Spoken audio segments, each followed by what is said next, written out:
Chapter 3, do your best. If you're going to be looked upon for a promotion, the number one thing that you have to do is do your best in your current job.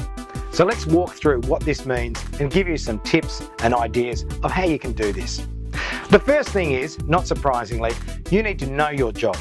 You need to know what to do and how to do it, and you need to know the difference in your boss's eyes of what is considered to be a good job and what is considered to be an outstanding job.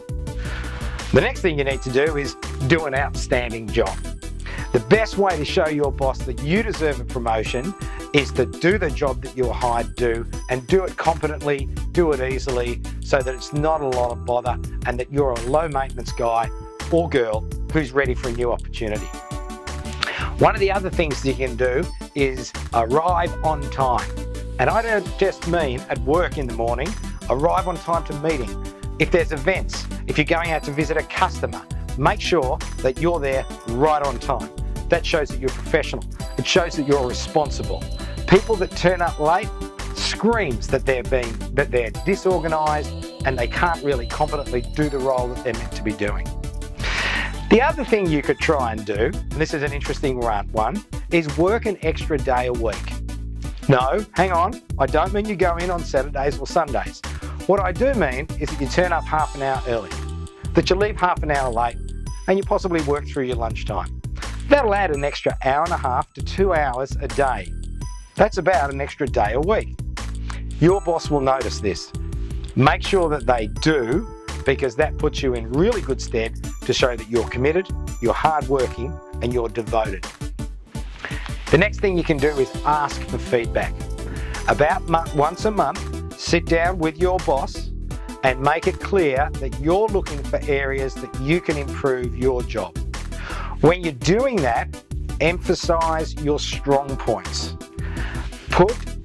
Point out to them your specific skills of what you're doing or your hands-on experience and areas in the business that you can help others with and how you're going about doing that.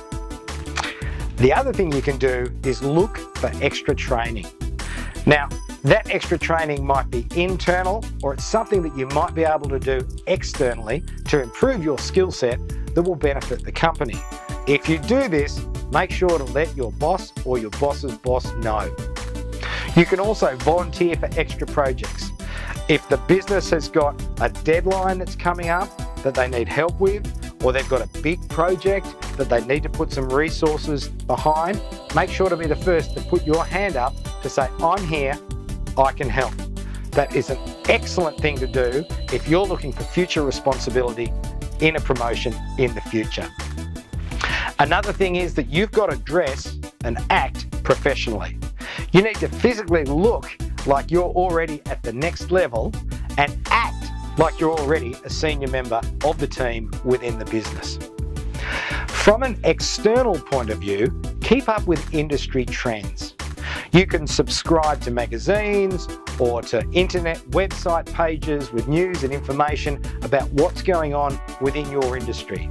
And that makes you more valuable to your employer, and therefore you will be seen as someone who's in the know and be considered for a promotion.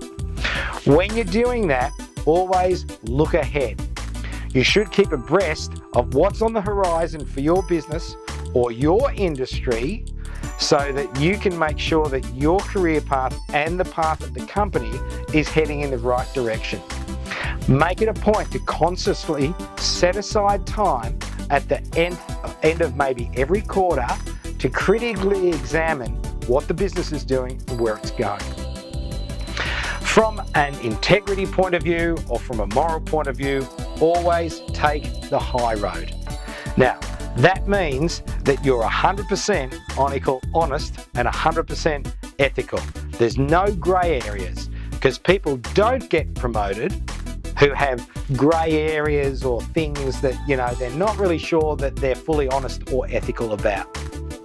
Another important thing is, while you want to be the leader, you've also got to be a fantastic team player at the same time.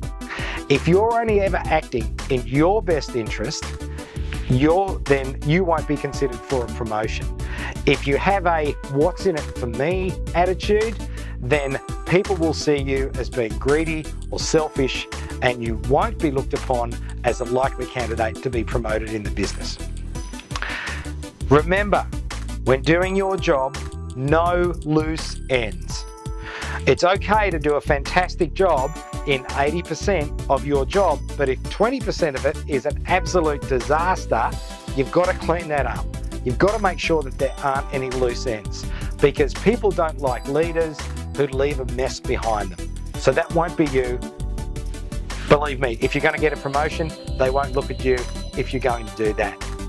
You've got to stay on track, you've got to know what your KPIs are, and you've got to stick to them, and you've got to hit them. You've got to take responsibility. You've got to be someone.